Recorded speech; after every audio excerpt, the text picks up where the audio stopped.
سلام على عباده الذين اصطفى الحمد لله حمدا كثيرا طيبا مباركا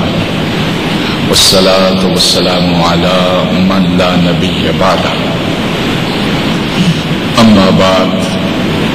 قال الله تعالى في الكلام المجيد والفرقان الحميد بسم الله الرحمن الرحيم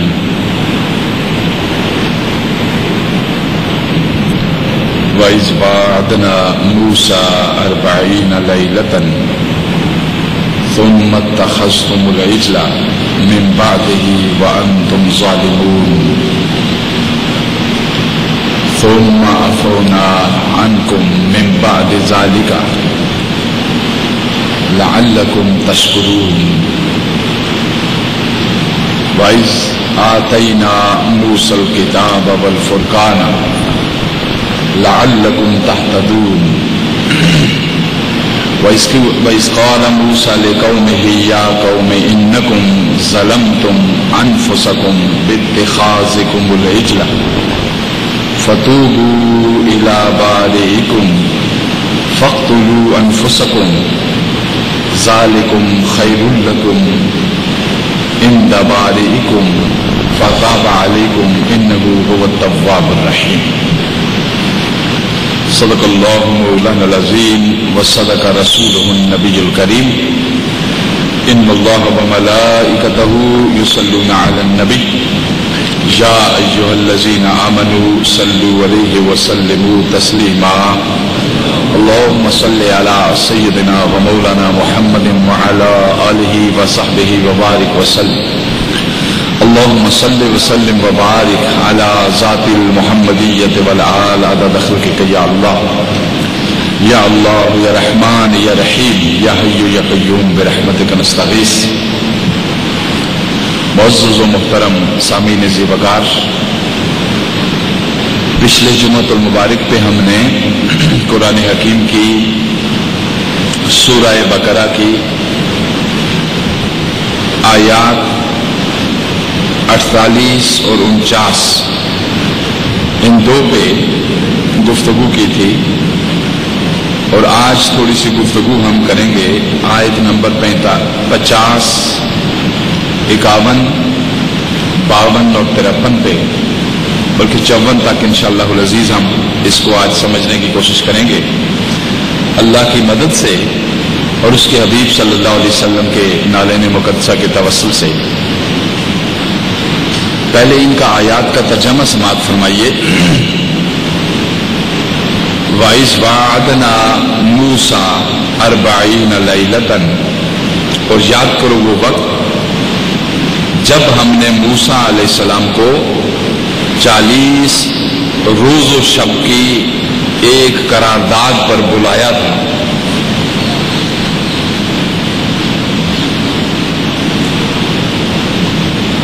پھر ثم اتخذتم العجل من بعدہ وانتم ظالمون،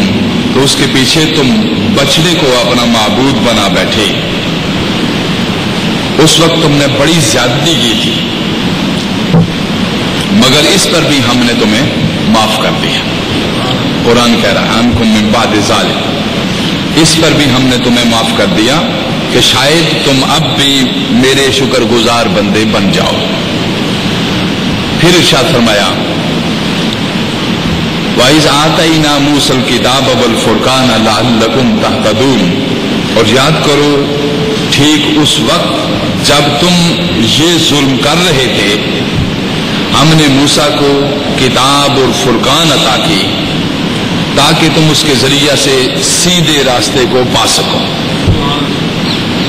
پھر ارشاد فرمایا وَإِذْ قَالَ مُوسَىٰ لِقَوْمِهِ يَا قَوْمِ، اور یاد کرو جب موسیٰ علیہ السلام یہ نعمت لے کر پلٹے واپس آئے کوہ طور سے، یعنی فرقان کی نعمت اور پیغام الہی کی نعمت اور تمہارے لیے شریعت اور ضابطے اور قانون، یہ لے کر جب پلٹے تو پھر کیا ہوا؟ ارشاد فرمایا تو تم نے اپنی قوم سے کہا کہ لوگوں تم نے بچڑے کو معبود بنا کر اپنے اوپر سخت ظلم کیا ہے، لہذا تم لوگ اپنے خالق کے حضور توبہ کرو. اور اپنی جانوں کو ہلاک کرو۔ موسیٰ علیہ السلام نے آ کے یہ عرض کیا کہ وہ لوگ جنہوں نے بچڑے کی پوجا میرے بعد نہیں کی اور وہ جنہوں نے بچڑے کی پوجا کی ہے، اب ان کی اس بڑے جرم کی، اس شرک کی سزا یہ ہے کہ جنہوں نے یہ پوجا نہیں کی، پرستش نہیں کی، وہ قتل کریں ان لوگوں کو جنہوں نے پرستش کی ہے۔ اس میں ان کے رشتہ دار بھی تھے، اس میں ان کے عزیز بھی تھے، یعنی وہ لوگوں کو ماریں، قتل کریں۔ بس کسی صورت میں تمہاری بخشش ہو سکتی ہے، کوئی دوسری صورت نہیں ہو سکتی۔ اب یہ اس کو بھی سنیے ذرا، کتنا بڑا سخت قانون تھا۔ اس کو بھی پروردگار عالم نے ارشاد فرمایا، فَاقْتُلُوا أَنفُسَكُمْ ذَلِكُمْ خَيْرٌ لَكُمْ عِنْدَ بَارِئِكُمْ، تمہارے پروردگار کے لیے یہی، تمہارے خالق کے نزدیک یہی بہتر ہے کہ وہ جنہوں نے اس کی بچنے کی پوجا نہیں کی وہ قتل کر دیں، ماریں ان کو جنہوں نے بچڑے کی پوجا کی ہے، یعنی توحید کے خلاف ایک نظریہ قائم کیا، ان کو ماریں۔ اچھا آگے ارشاد فرمایا، اس وقت تمہارے خالق نے پھر یہ حکم جب آ گیا،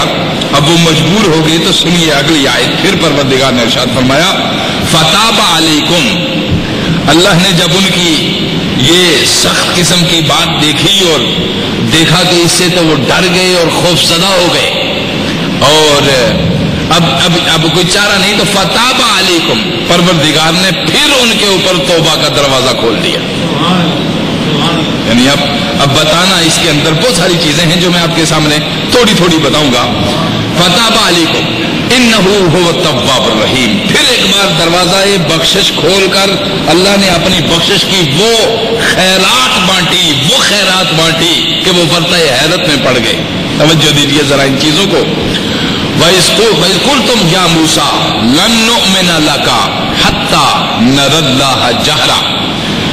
یاد کرو جب تم نے موسیٰ سے کہا تھا کہ ہم تمہارے کہنے کا ہرگز یقین نہیں کرتے، ہرگز ہم تمہارے کہنے پہ یقین نہیں کریں گے کہ اللہ ہے، کوئی وحدہ لا شریک ہے، ہم یہ یقین نہیں کریں گے حتیٰ نَرَى اللَّهَ جَهْرًا، جب تک ہم اس کو اپنی آنکھوں سے نہ دیکھ لیں۔ فَأَخَذَتْكُمُ الصَّاعِقَةُ وَأَنْتُمْ تَنظُرُونَ، یاد کرو جب موسیٰ نے کہا تھا کہ ہم تمہارے کہنے کا ہرگز یقین نہیں کریں گے جب تک کہ اپنی آنکھوں سے اعلانیہ خدا کو دیکھ نہ لیں۔ اور پھر ارشاد فرمایا، اس وقت تمہارے دیکھتے دیکھتے ایک زبردست صاعقہ نے تم کو آ لیا اور تم بے جان ہو کر گر چکے تھے، مگر پھر ہم نے تم کو جلا اٹھایا، شاید کہ اس احسان کے بعد تم پھر شکر گزار بن جاؤ۔ توجہ اندازہ لگائیے ذرا، اس میں کیا کیا نفسیات انسانی بیان ہو رہی ہے۔ آیات دیکھیے، کریم دیکھیے، مخلوق دیکھیے، ان چیزوں کے اندر کیا عجائبات ہے، قدرت ہے انسان کے لیے۔ بنی اسرائیل کا یہ سارا سلسلہ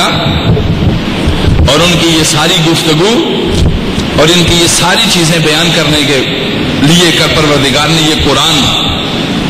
آپ کے سامنے ذکر کیا کہ آپ سمجھیں کہ تم اے امت محمدیہ کے لوگوں،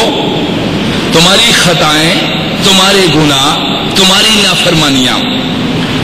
ہزار ہی کیوں نہ ہوں،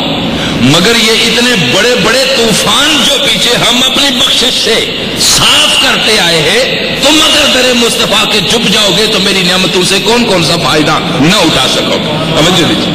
یہ اتنے بڑے بڑے طوفان اور اتنی بڑی بڑی نافرمانیوں کو ہم درست کرتے آئے ہیں، صاف کرتے آئے ہیں، تو پھر تم تو ہو ہی میرے محبوب کی امت، وہ ہو کہ جو محبوب کی اطاعت اور اتباع میں ہمیشہ مگن رہتے ہیں۔ تو اس مقام پہ پہنچ کر ہم نے یہ چیز دیکھنی ہے جو ارشاد فرمایا۔ پہلی بات، اسی سورہ مبارکہ کے اندر جو دو تین چیزیں بیان ہوئی، اس میں نے پچھلے جمعے کا عرض کیا تھا کہ یہ بنی اسرائیل کی ایک پوری تاریخ، اور اس تاریخ میں قرآن مقدس چونکہ تاریخ یا ہسٹری کی کتاب نہیں ہے نا، چونکہ وہ لوگ جانتے تھے اس لیے ان کو صرف اشارہ کیا کہ تم یہ بھی دیکھو کس وقت ہم نے کیا نعمت تمہارے اوپر کی، کس وقت ہم نے کون سی نعمت تمہارے اوپر کی، یہ صرف ان کو بتایا جا رہا ہے۔ یعنی جانتا تو اس قوم کا ہر بچہ تھا کہ وہ سامنے دیکھ رہے تھے سب کچھ، اور ایسے مافوقل فطرت چیزیں جو ان سے صادر ہو رہی تھی اور ایسی